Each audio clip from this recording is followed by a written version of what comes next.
Magandang hapon po sa inyong lahat. Pinay Hong Kong TV po ang inyong lingkod. Sa araw na ito, tatalakayin po natin ang tungkol sa pag-ibig. Ito po yung long distance relationship na tinatawag.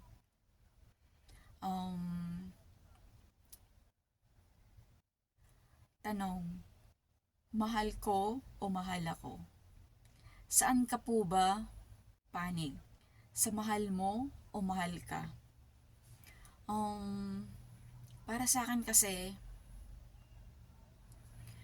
pagkamahal mo, may tendency na pwede kang i-manipulate, pwede kang gamitin, or depende sa motibo niya. At saka kung mahal mo, hindi ka nakakasiguro kung ang sukli niya ay katulad din ng pagmamahal mo.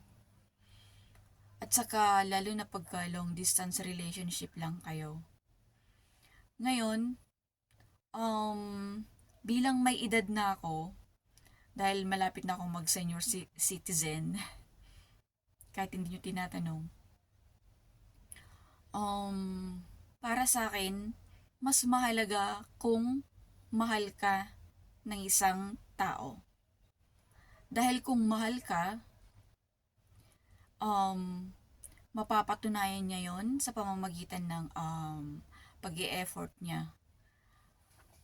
May papakita niya kung gaano kanya kamahal. Kasi para sa akin, sa larangan ng pag-ibig, hindi lang naman po material, hindi lamang po sa pera, kundi unang-una ay sa pag-uugali. Pero sa lahat ng relasyon, hindi pwedeng walang involved na pera. Dahil hindi ka na rin naman pwedeng mag-effort kung wala ka nito. So, para sa akin, pag mahal ka, gagawin niya yung lahat para mapatunayan niya, makuha niya yung tiwala mo, at maipakita niya na sincere siya sa layunin niya sa'yo. At para sa akin yun talaga yung mas mahalaga. Hindi yung mahal mo lang, kundi yung ikaw ay mahal niya. Nang sa ganon, kasi ang pagmamahal, pwede rin naman yan matutunan.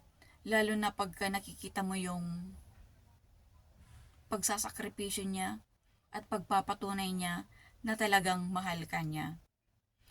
At sa larangan ng pag-ibig, hindi po pwede yung minamadali. Kailangan pinag-iisipan din ito. Kailangan kinikilala mo yung taong nanliligaw sa'yo o nagsasabi na mahal ka. At higit sa lahat, panalangin sa poong may kapal kung itong taong ito ay talagang tapat ang kanyang hangarin. Yan lamang po sa araw na ito.